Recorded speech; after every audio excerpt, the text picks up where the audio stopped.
नमस्कार, डेली 24 भारत देख रहे हैं आप। मैं हूं आपके साथ साहिल धुलिया। बुलेटिन की शुरुआत करेंगे। लखनऊ में उत्तर प्रदेश के मुख्यमंत्री योगी आदित्यनाथ ने पूर्व प्रधानमंत्री चौधरी चरण सिंह की पुण्यतिथि पर उन्हें श्रद्धांजलि अर्पित की। मुख्यमंत्री योगी आदित्यनाथ ने उनकी प्रतिमा पर पुष्प अर्पित कर देश और किसानों के लिए उनके योगदान को याद किया। इस दौरान कई जनप्रतिनिधि और अधिकारी भी मौजूद रहे। चौधरी चरण सिंह को किसान नेता के रूप में याद किया जाता है और उन्होंने देश की राजनीति में किसानों की आवाज को मजबूत करने का काम किया था। श्रद्धांजलि कार्यक्रम के दौरान मुख्यमंत्री ने उनके विचारों और सिद्धांतों को प्रेरणादायक बताते हुए नमन किया। किसानों के मसीहा भारत रत्न चौधरी चरण सिंह जी की आज पावन पुण्यतिथि है। इस अवसर पर चौधरी साहब के स्मृतियों को नमन करते हुए पूरे प्रदेश वासियों की ओर से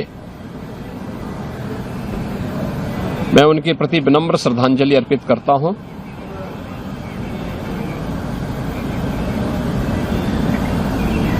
चौधरी चरण सिंह जी का जन्म इसी उत्तर प्रदेश की धरती पर 23 दिसंबर 1902 में हुआ था। देश के स्वाधीनता आंदोलन के साथ वे जुड़े थे। देश के अंदर कृषि के क्षेत्र में, राजस्व के क्षेत्र में तमाम प्रकार के रिफॉर्म करने का श्रेय चौधरी साहब को जाता है। किसानों उधर पीलीभीत में बकरीद का पर्व शांतिपूर्ण और सौहार्दपूर्ण माहौल में मनाया गया। जिले की ईदगाह सहित सभी मस्जिदों में नमाज अदा की गई। इस मौके पर जिलाधिकारी ज्ञानेंद्र सिंह और पुलिस अधीक्षक सुकीर्ति माधव ईदगाह पहुंचे और लोगों को ईद की मुबारकबाद दी। उन्होंने जनपद वासियों से भाईचारे और शांति के साथ त्यौहार मनाने की अपील भी की। अधिकारियों ने ईदगाह चौराहे से लेकर बरेली गेट, कोतवाली और खकरा चौकी तक सुरक्षा व्यवस्था का जायजा लिया और संबंधित अधिकारियों को आवश्यक निर्देश दिए। कार्यक्रम के दौरान नगर मजिस्ट्रेट, सीओ सिटी, नगर पालिका के अधिशासी अधिकारी सहित अन्य प्रशासनिक अधिकारी भी मौजूद रहे। वहीं एटा में ईद उल जुहा के मौके पर कानून व्यवस्था बनाए रखने के लिए जिला प्रशासन और पुलिस पूरी तरह मुस्तैद नजर आई। जिलाधिकारी अरविंद कुमार और वरिष्ठ पुलिस अधीक्षक डॉक्टर ईला मारन ने भारी पुलिस बल के साथ शहर के संवेदनशील और भीड़भाड़ वाले इलाकों का निरीक्षण किया। अधिकारियों ने थाना कोतवाली नगर और मरहरा क्षेत्र सहित मस्जिदों और ईदगाहों के आसपास सुरक्षा व्यवस्था का जायजा भी लिया। इस दौरान संबंधित अधिकारियों को लगातार गश्त करने और किसी भी संदिग्ध गतिविधि पर नजर बनाए रखने के निर्देश दिए गए। डीएम और एसएसपी ने नमाजियों से मुलाकात कर आपसी भाईचारे और शांतिपूर्ण माहौल में त्यौहार मनाने की अपील की। वहीं एसएसपी डॉक्टर ईला मारन ने स्पष्ट कहा कि सोशल मीडिया पर कड़ी निगरानी रखी जा रही है और अफवाह फैलाने वालों के खिलाफ सख्त कार्रवाई की जाएगी। सुरक्षा व्यवस्था को मजबूत करने के लिए जनपद भर में सीसीटीवी कैमरों और ड्रोन की मदद से निगरानी की गई। पुलिस प्रशासन ने साफ किया कि शांति व्यवस्था में किसी भी प्रकार की लापरवाही बर्दाश्त नहीं की जाएगी। वहीं बलिया के सहतवार नगर पंचायत स्थित जैन राम बाबा तपोस्थली पर आयोजित श्री विष्णु महायज्ञ अब अपने अंतिम चरण में पहुंच गया है। धार्मिक आयोजन में दूर दराज से बड़ी संख्या में श्रद्धालु पहुंच रहे हैं। कार्यक्रम के दौरान बरसाना की प्रसिद्ध लठमार होली का भव्य आयोजन किया गया, जहां राधा कृष्ण पर फूलों की आकर्षक वर्षा हुई। इस मनमोहक दृश्य को देखकर श्रद्धालु भाव विभोर हो उठे और पूरा पंडाल राधे राधे और जय श्री कृष्ण के जय घोष से गूंज उठा। मामले में महिला और पुरुष श्रद्धालुओं की भारी भीड़ उमड़ी, जिसने पूरे आयोजन को भक्ति के महासागर में बदल दिया। श्रद्धालुओं ने महायज्ञ में पूजा अर्चना कर आस्था की डुबकी लगाई। कार्यक्रम में नगर पंचायत अध्यक्ष सरिता सिंह और समाजवादी नेता नीरज सिंह गुड्डू भी विशेष रूप से मौजूद रहे। वहीं श्री सुखदेव दास जी महाराज ने श्रद्धालुओं को आशीर्वाद देते हुए सुख, समृद्धि और खुशहाली की कामना की। पूरे क्षेत्र में भक्ति, उत्साह और आध्यात्मिक ऊर्जा का अद्भुत संगम देखने को मिला।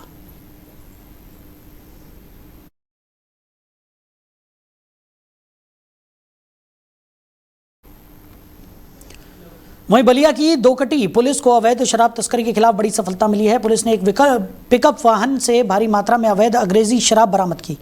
जानकारी के अनुसार दोकटी थाना क्षेत्र के लक्ष्मण छपरा मार्ग स्थित धजुगिरी की मठिया के पास कार्रवाई करते हुए पुलिस ने पिकअप वाहन को रोका। तलाशी के दौरान वाहन से अलग अलग ब्रांड्स की करीब 3100 लीटर अवैध अंग्रेजी शराब बरामद हुई। बताया जा रहा है कि यह शराब तस्करी के लिए बिहार ले जाई जा रही थी।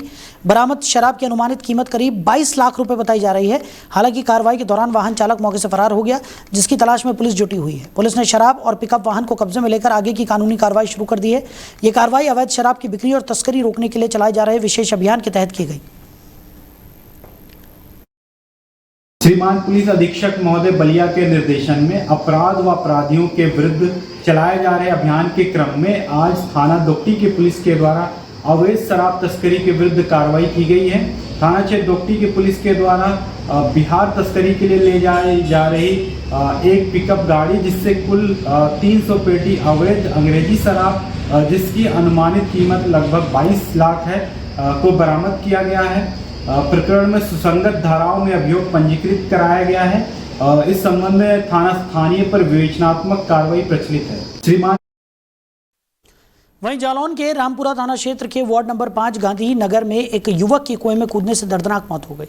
घटना के बाद इलाके में हड़कंप मच गया। सूचना मिलते ही पुलिस मौके पर पहुंची और ग्रामीणों की मदद से रेस्क्यू अभियान शुरू किया गया। काफी मशक्कत के बाद युवक को कुएं से बाहर निकाला गया। आनन फानन में युवक शिवा जाटव को अस्पताल पहुंचाया गया, जहां चिकित्सकों ने उसे मृत घोषित कर दिया। घटना की जानकारी मिलते ही परिजनों में चीख पुकार मच गई और पूरे इलाके में शोक का माहौल बन गया। फिलहाल पुलिस ने शव को कब्जे में लेकर पोस्टमार्टम के लिए भेज दिया है और मामले की जांच की जा रही है। छोटी सिस्टर की मर्डर। अच्छा, किसकी हत्या हुई है? कौन थी आपकी? छोटी सिस्टर। किस बात को लेकर हत्या? दहेज प्रथा के मामले में प्रताड़ित करते थे और का नाम उसको प्रताड़ित करते करते वो किया। इसलिए कितने समय पहले शादी हुई? 24 में, 2 साल पहले। किस चीज़ की डिमांड कर रहे थे? वो दहेज के मामले में। तो क्या लगता है आपको सूचना कैसे मिली?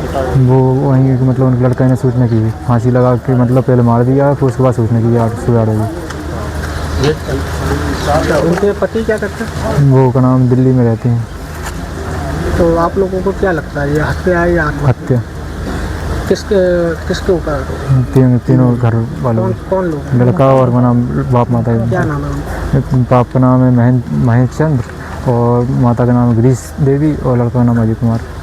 पुलिस को सूचना दी है? हाँ, हमने नहीं दी थी, मतलब उन्होंने खुद बुलाया था पुलिस को। जब वहाँ पे पहुँचे तो पुलिस मौजूद थी। वहीं जालौन के उरई रेलवे स्टेशन की पार्किंग यात्रियों के लिए बड़ी परेशानी का कारण बनती जा रही है। पार्किंग ठेकेदार के कर्मचारियों पर यात्रियों के साथ अभद्रता और जबरन वसूली के गंभीर आरोप लगे हैं। स्थानीय लोगों और यात्रियों का आरोप है कि पार्किंग कर्मचारी वाहन खड़ा करने को लेकर जागरूक करने के बजाय दबंगई दिखाते हैं और मनमाने तरीके से सुविधा शुल्क वसूलते हैं। बताया जा रहा है कि कुछ कर्मचारी हाथों में जंजीर लेकर घूमते हैं और वाहनों में जंजीर डालकर लोगों से पैसे वसूलते हैं। विरोध करने पर मारपीट और धमकी देने के भी आरोप लगाए गए हैं। तो पार्किंग कर्मचारी आरपीएफ और जीआरपी को सुविधा शुल्क पहुंचाने की बात कहकर लोगों को डराने का प्रयास करते हैं। फिलहाल इस पूरे मामले को लेकर यात्रियों में नाराजगी का माहौल है और कार्रवाई की मांग उठ रही है। वहीं कन्नौज में छिबरामऊ पुलिस और एसओजी सर्विलांस टीम ने संयुक्त कार्रवाई करते हुए महिला हत्या और ज्वेलरी लूट कांड के आरोपी को मुठभेड़ के बाद गिरफ्तार कर लिया। गिरफ्तार आरोपी की पहचान शालू उर्फ शल्लू के रूप में हुई है, जो पुलिस मुठभेड़ में घायल भी हुआ। उसके कब्जे से अवैध तमंचा, कारतूस और मृतका के लूटे गए गहने बरामद कर लिए गए। बताया जा रहा है कि 25 मई को छिबरामऊ क्षेत्र के बनवारी नगर में एक महिला की हत्या कर उसके पहने हुए गहनों की लूट की गई थी। घटना की सूचना मृतका के पति राजीव वर्मा ने पुलिस को दी थी। जांच में सामने आया कि आरोपी शालू पहले राजीव वर्मा की गाड़ी चलाता था और उसे घर की पूरी जानकारी थी। उसे पहले से पता था कि किस समय महिला घर में अकेली मिलेगी। मुखबिर की सूचना पर पुलिस ने फरुखाबाद रोड स्थित इंडियन पेट्रोल पंप के पास घेराबंदी की। इस दौरान आरोपी ने भागने की कोशिश की, जिसके बाद हुई मुठभेड़ में वो घायल हो गया और पुलिस ने उसे गिरफ्तार कर लिया। फिलहाल पुलिस आरोपी से पूछताछ कर आगे की कार्रवाई में जुटी हुई है। 25 तारीख को अपराह्न में जो मंजू वर्मा है बनवारी नगर छिबरामऊ कस्बे की, उनकी हत्या हुई थी। उसकी घटना के अनावरण के लिए हमारे एसओजी प्रभारी, सर्विलांस प्रभारी, उनकी पूरी टीम और हमारे निरीक्षक छिबरामऊ लगे हुए थे। लगभग 5 टीमें लगाई गई थी और आज इसका अनावरण हुआ है और इसमें पुलिस मुठभेड़ में सालू उर्फ शल्लू, जो जेरपिला का रहने वाला है, इसको गिरफ्तार किया गया है। इसके कब्जे से एक चेन सोने की, 6 अंगूठियाँ और कानों के 2 टॉप्स बरामद हुए हैं और ये वहाँ से मोटरसाइकिल भी ले गया था, वो भी बरामद हुई है। पूरी जानकारी करने पर पता चला कि ये काफ़ी समय से इनका ड्राइवर था और अब ये दूसरी जगह ड्राइविंग करता था। जब भी इसको ज़रूरत पड़ती थी घर वालों इसको बुलाओं ने दरवाज़ा खोला, वहाँ पर आपसी घरेलू बातें हुई। फिर इसके बाद इसने 30,000 रुपये मांगा कि कर्ज चुकाने के लिए, और जब वो मना की कि मेरे पास पैसा नहीं है, वो देने से मना की, इसकी नीयत ख़राब हो गई और उन पे ये मुँह से। वहीं अंबेडकर नगर में दबंगों के हौसले बुलंद नजर आए, जहां पेट्रोल पंप कर्मचारियों के साथ मारपीट और लूट का मामला सामने आया है। जानकारी के अनुसार जेपी फिलिंग स्टेशन पर कुछ दबंग पहुंचे और वहां कर्मचारियों के साथ गाली गलौज करते हुए मारपीट की। पेट्रोल पंप मालिक का आरोप है कि आरोपी करीब 10,000 रुपए कैश भी लूट कर ले गए। पीड़ित पक्ष ने आरोप लगाया है कि इस घटना में सोनू यादव, शिवम और जय कुमार कनौजिया समेत कुछ लोग शामिल थे, जो जलालपुर थाना क्षेत्र के गढ़बेतिया गाँव के निवासी बताए जा रहे हैं। पेट्रोल पंप मालिक का यह भी आरोप है कि जब उन्होंने मालीपुर थाने में शिकायत देने की कोशिश की तो थाना अध्यक्ष ने उनकी एप्लीकेशन फाड़ दी और उन्हें करीब 2 घंटे तक थाने में बैठाए रखा। फिलहाल पूरे मामले को लेकर इलाके में नाराजगी का माहौल है और निष्पक्ष कार्रवाई की मांग उठ रही है।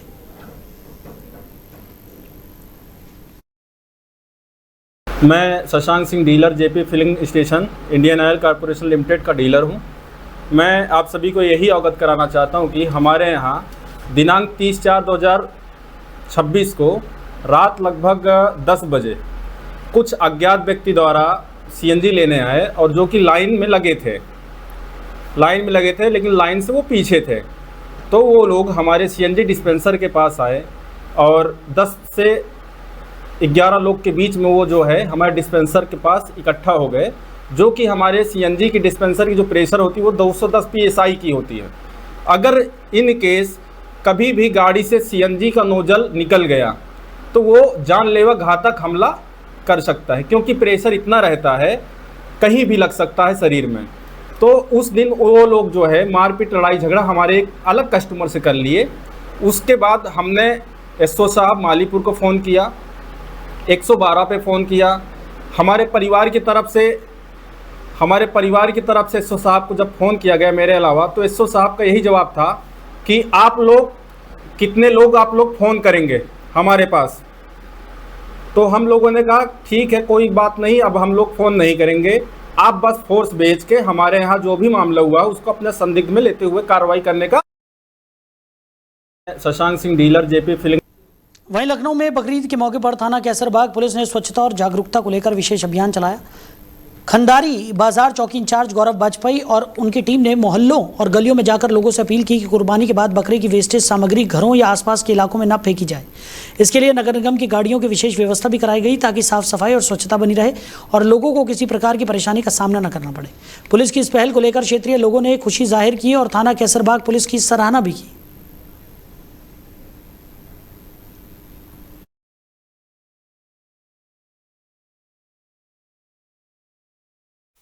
वहीं अमेठी में एक दर्दनाक सड़क हादसे में बाइक सवार 2 छात्र गंभीर रूप से घायल हो गए। बताया जा रहा है कि दोनों छात्र अपने एक दोस्त को स्टेशन छोड़ने जा रहे थे, तभी रास्ते में अज्ञात वाहन ने उनकी बाइक को जोरदार टक्कर मार दी। हादसा अमेठी कोतवाली क्षेत्र के अंतु रोड स्थित RRPG कॉलेज के सामने हुआ। टक्कर इतनी जबरदस्त थी कि दोनों युवक सड़क पर गिरकर गंभीर रूप से घायल हो गए। घटना के बाद मौके पर मौजूद राहगीरों ने तुरंत मदद करते हुए दोनों घायलों को इलाज के लिए सामुदायिक स्वास्थ्य केंद्र अमेठी पहुंचाया। वहां हालात गंभीर होने पर डॉक्टरों ने दोनों को जिला अस्पताल रेफर कर दिया। जानकारी के अनुसार दोनों छात्र भीमराव अंबेडकर कॉलेज टीकर माफी में बी फार्मा की पढ़ाई कर रहे हैं और मूल रूप से बिहार के निवासी बताए जा रहे हैं। फिलहाल पुलिस मामले की जांच में जुटी हुई है और अज्ञात वाहन की तलाश की जा रही है।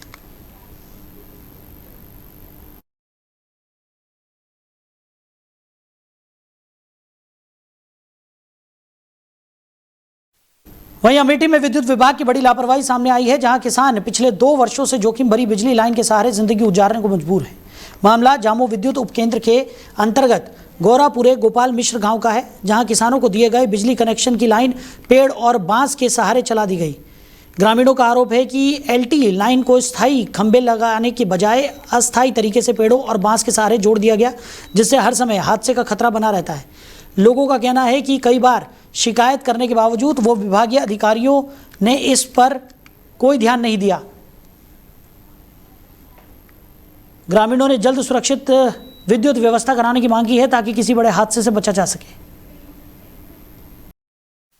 वहीं अंबेडकर नगर के टांडा नगरपालिका क्षेत्र में जलकल विभाग की लापरवाही लोगों के लिए बड़ी परेशानी बन गई है। सिकंदराबाद इलाके में पिछले 1 महीने से सप्लाई पाइपलाइन फूटी हुई है, जिससे लगातार सड़क पर गंदा पानी बह रहा है। स्थानीय लोगों का आरोप है कि हर बार लीकेज को अस्थायी रूप से ठीक किया जाता है, लेकिन स्थायी समाधान के लिए चैम्बर तक नहीं बनाया जा रहा। पालिका प्रशासन की अनदेखी के चलते अब दूषित पानी लोगों के घरों तक पहुंच रहा है, जिससे बीमारी फैलने का खतरा भी बढ़ गया है। ग्रामीणों और स्थानीय लोगों का कहना है कि कई बार शिकायत करने के बावजूद जलकल विभाग कोई ठोस कदम नहीं उठा रहा और विभाग पूरी तरह कुंभकर्णी नींद में सोया हुआ है। लोगों ने मुख्यमंत्री के शुद्ध जल सप्लाई के निर्देशों का हवाला देते हुए जल्द समस्या के समाधान की मांग की है। ये तो हमेशा बैठे थे यहाँ पे जो है वो पानी का जो चाबी वाला सिस्टम होता है वही बना के रखे हैं। इसको आते हैं, खोदते हैं, फिर चाबी लगाते हैं, फिर पानी बैठे रहता है। कितने दिन से है समस्या ये अक्सर होता ही रहता है। अच्छा, बराबर होता है। ये कैसे ठीक होगा ये वो आते हैं नगर पालिका वाले, उससे सही कैसे ठीक होगा? चैम्बर बनना चाहिए इसका। चैम्बर तो बनना चाहिए भैया, लेकिन रोड है तो इसका तो कुछ समाधान तो निकलना चाहिए ना। क्या समस्या हो रही है आवागमन में? आवागमन में देखिए कितना गंदगी हो जाती है। दूसरी मस्जिद सामने है, लोग जाते हैं नमाज पढ़ने, तो पानी की गंदगी से सब होता है। कहाँ क्षेत्र है, कौन सा ये सिकंदराबाद है, सिकंदराबाद का चौराहा। पालिका क्या है? नगर पालिका टांडा। ये तो हमेशा बैठे थे यहाँ पे जो है वो पानी का जो चाबी वाला सिस्टम होता है वही बना के रखे हैं। इसको आते हैं। वहीं अंबेडकर नगर के टांडा नगरपालिका क्षेत्र में टूटी पटिया और पुलिया निर्माण न होने से लोगों में भारी नाराजगी देखने को मिली। एलादपुर क्षेत्र में सभासद प्रतिनिधि अकबर खान के नेतृत्व में स्थानीय लोगों ने प्रदर्शन कर नगरपालिका प्रशासन के खिलाफ आवाज उठाई। लोगों का आरोप है कि नाले के किनारे पुलिया का निर्माण नहीं कराया गया है और ऊपर लगी पटिया भी टूटी हुई है, जिससे आए दिन हादसे हो रहे हैं। बताया जा रहा है कि अब तक कई लोग गिरकर घायल हो चुके हैं। स्थानीय लोगों ने कहा कि कई बार शिकायत करने के बावजूद भी प्रशासन की ओर से कोई ठोस कदम नहीं उठाया गया। प्रदर्शन के दौरान जिलाधिकारी को पत्र भेजकर जल्द पुलिया और पटिया निर्माण कराने की मांग की गई है।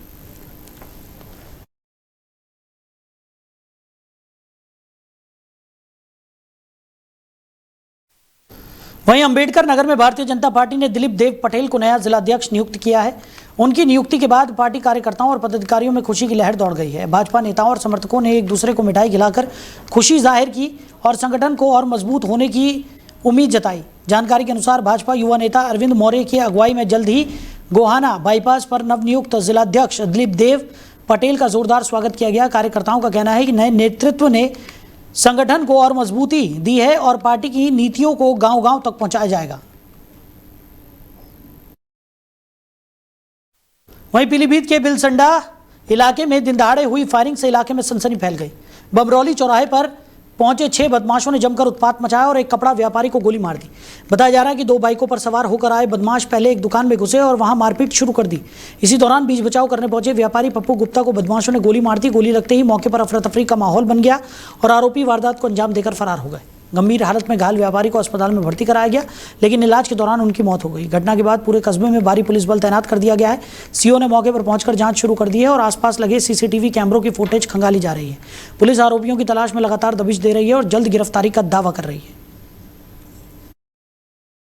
देखिए, शाम को थाना बिलसंडा क्षेत्र में लगभग 5:15 बजे एक घटना प्रकाश में आई, जिसमें कि एक पंकज जो यहाँ पे साइकिल का शॉप है जिनका वो चलाते हैं, उनके दुकान पे कुछ 7-8 लोग आए और उनके साथ मारपीट वगैरह और विवाद करने लगे। इस संबंध में जो पास में उनके दुकान के एक हैं जो क्लॉथ स्टोर चलाते हैं, जिनका नाम पप्पू गुप्ता है, वो उनको बचाने आया और उनके द्वारा किसी को पकड़ा गया उन आरोपियों में से, और एक व्यक्ति ने उस पर गोली चला दी जो कंधे के पीछे लगी। पुलिस के द्वारा तत्काल उनको इलाज हेतु भेजा गया, जहां से उनको हायर सेंटर रेफर किया गया। दुर्भाग्यवश उनकी जो है दुखद मृत्यु हो गई है और इस संबंध में मेरे द्वारा 5 टीमें बनाई गई और सभी तथ्य जो इकट्ठे किए जा रहे हैं, सीसीटीवी और अन्य जो साक्ष्य संकलन की कार्रवाई की जाएगी। जल्द ही इसका हम खुलासा करके आवश्यक कार्रवाई करेंगे। सर, घटना की वजह क्या पाई गई, क्यों गोली मारी गई? घटना की जो वजह है उस पर अभी तक हम लोग कार्य कर रहे हैं, जल्दी इसका खुलासा करेंगे। सर, जो युवक चश्मदीद है जिसके ऊपर हमला हुआ, उसका कहना है उसके ससुराल के पक्ष के लोग थे, शाहजहांपुर और बिलसंडा के लगभग आधा दर्जन लोगों ने हमला किया है। अभी उनके द्वारा ये शक जताया जा रहा है, हालांकि उनके द्वारा अभी तक किसी को पहचाना नहीं गया है। हम लोग उसको पहचान कराने की कार्रवाई कर रहे हैं, जल्दी ही उनका पहचान कराया जाएगा और आवश्यक विधिक कार्रवाई की जाएगी। वहीं सीतापुर में भीषण गर्मी और उमस के बीच पिछले 4 दिनों से बिजली आपूर्ति ठप होने पर लोगों का गुस्सा फूट पड़ा।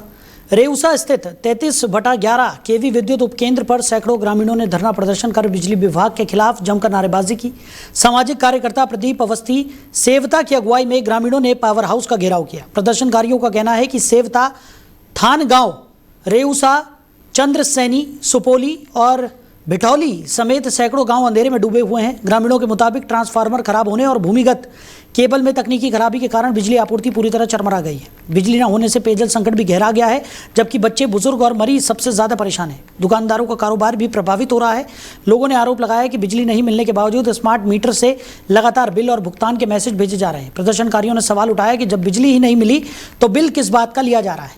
धरने के कई घंटे बाद भी कोई वरिष्ठ अधिकारी मौके पर नहीं पहुंचा, जिससे ग्रामीणों में नाराजगी और बढ़ गई। प्रदर्शनकारियों ने चेतावनी दी है कि अगर जल्द बिजली आपूर्ति बहाल नहीं की गई तो आंदोलन और तेज किया जाएगा।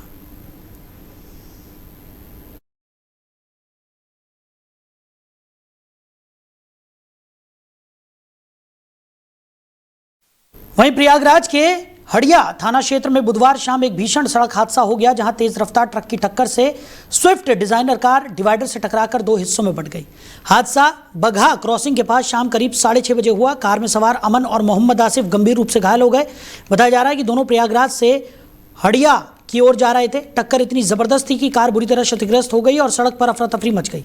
सूचना मिलते ही हड़िया पुलिस मौके पर पहुंची और दोनों घायलों को सामुदायिक स्वास्थ्य केंद्र हड़िया भेजा गया। डॉक्टरों के अनुसार दोनों घायलों की हालत फिलहाल खतरे से बाहर बताई जा रही है। वहीं पुलिस ने ट्रैक्टर की मदद से क्षतिग्रस्त कार को सड़क किनारे से हटवाकर यातायात को बहाल करवाया।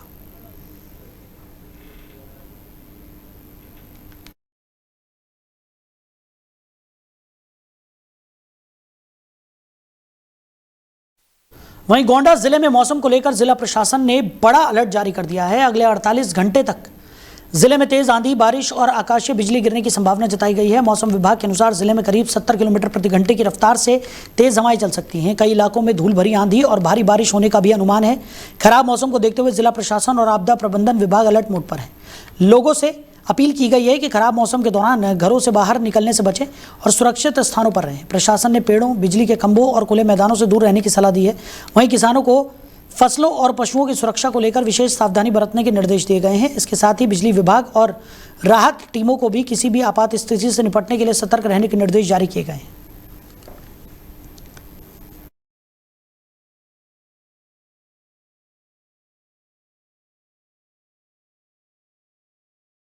वहीं गोंडा जिले के मनकापुर थाना क्षेत्र में देर रात पुलिस और बदमाशों के बीच मुठभेड़ हो गई। थाना मनकापुर पुलिस और एसओजी टीम की संयुक्त कार्रवाई में 3 शातिर लुटेरों को गिरफ्तार किया गया। पुलिस के मुताबिक रात्रि चेकिंग के दौरान संदिग्ध अपाचे बाइक को रोकने का प्रयास किया गया, लेकिन बदमाशों ने भागने की कोशिश करते हुए पुलिस टीम पर फायरिंग शुरू कर दी। पुलिस की जवाबी कार्रवाई में एक बदमाश गोली लगने से घायल हो गया, जबकि तीनों आरोपियों को मौके से गिरफ्तार कर लिया गया। घायल बदमाश को इलाज के लिए अस्पताल में भर्ती कराया गया है। गिरफ्तार आरोपियों के कब्जे से अवैध तमंचा, कारतूस, खोखा, घटना में प्रयुक्त अपाचे मोटरसाइकिल और लूट के 44,000 रुपए नगद बरामद किए गए। पुलिस का कहना है कि आरोपियों से पूछताछ की जा रही है और उनके आपराधिक इतिहास के साथ अन्य वारदातों में संलिप्तता की जांच भी की जा रही है। जनपद गोंडा के थाना मनकापुर पुलिस एवं एसओजी टीम की संयुक्त कार्रवाई में देर रात पुलिस की बदमाशों से मुठभेड़ हो गई। इस पुलिस मुठभेड़ में पुलिस द्वारा आत्मरक्षार्थ की गई जवाबी फायरिंग में एक ओम प्रकाश यादव नाम के शातिर लुटेरे को पुलिस की गोली लगी, जिससे वो घायल हो गया। घायल बदमाश को उपचार हेतु जिला अस्पताल में भर्ती कराया गया है। साथ ही इस मुठभेड़ के उपरांत 2 अन्य लुटेरे आशीष यादव और प्रदीप वर्मा भी पुलिस द्वारा गिरफ्तार किए गए हैं। इन तीनों बदमाशों के द्वारा करीब 4 दिन पूर्व थाना मनकापुर क्षेत्र के एक सीमेंट व्यापारी के साथ 1 लाख रुपए करीब कैश लूट की घटना कारित की गई थी तथा उसे घायल किया गया था, जिसके संबंध में थाना मनकापुर पर सुसंगत धाराओं में अभियोग पंजीकृत करते हुए घटना के शीघ्र सफल अनावरण हेतु एसओजी एवं सर्विलांस सहित कुल 5 टीमों का गठन किया गया था। इन तीनों बदमाशों के कब्जे व निशानदेही से लूट के कुल 44,000 रुपए नगद, घटना में प्रयुक्त सफेद अपाचे मोटरसाइकिल, एक अवैध तमंचा, जिंदा व खोखा कारतूस बरामद किए गए हैं। इन तीनों बदमाशों के विरुद्ध थाना मनकापुर पुलिस द्वारा आवश्यक वैधानिक कार्रवाई की जा रही है। वहीं अमेठी में देर रात एक दर्दनाक सड़क हादसे में 3 युवकों की मौत हो गई, जबकि एक युवक गंभीर रूप से घायल हो गया। हादसा मुंशीगंज कोतवाली क्षेत्र के लोकीपुर के पास टांडा बांदा राजमार्ग पर हुआ, जहां प्याज से लदा तेज रफ्तार ट्रक अचानक अनियंत्रित होकर 2 बाइकों पर पलट गया। टक्कर इतनी भीषण थी कि बाइक सवार 4 लोग गंभीर रूप से घायल हो गए। सूचना मिलते ही पुलिस मौके पर पहुंची और सभी घायलों को तत्काल जिला अस्पताल भिजवाया गया। अस्पताल में डॉक्टरों ने 3 युवकों को मृत घोषित कर दिया, जबकि एक घायल का इलाज जारी है। हादसे के बाद ट्रक चालक वाहन छोड़कर मौके से फरार हो गए। पुलिस ने राहत और बचाव कार्य पूरा कर शवों को पोस्टमार्टम के लिए भेज दिया है और आगे की कार्रवाई में जुटी हुई है।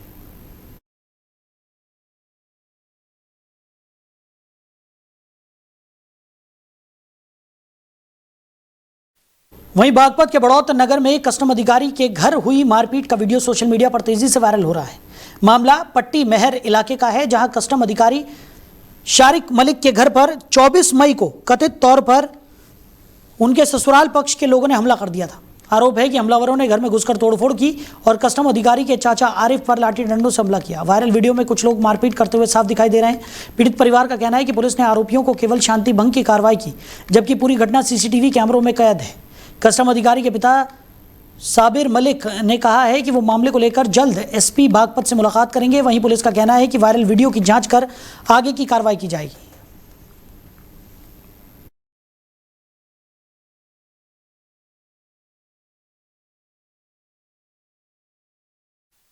तो फिलहाल इस बुलेटिन में मेरे साथ इतना ही। आप बने रहिए और देखते रहिए डेली 24 भारत। नमस्कार।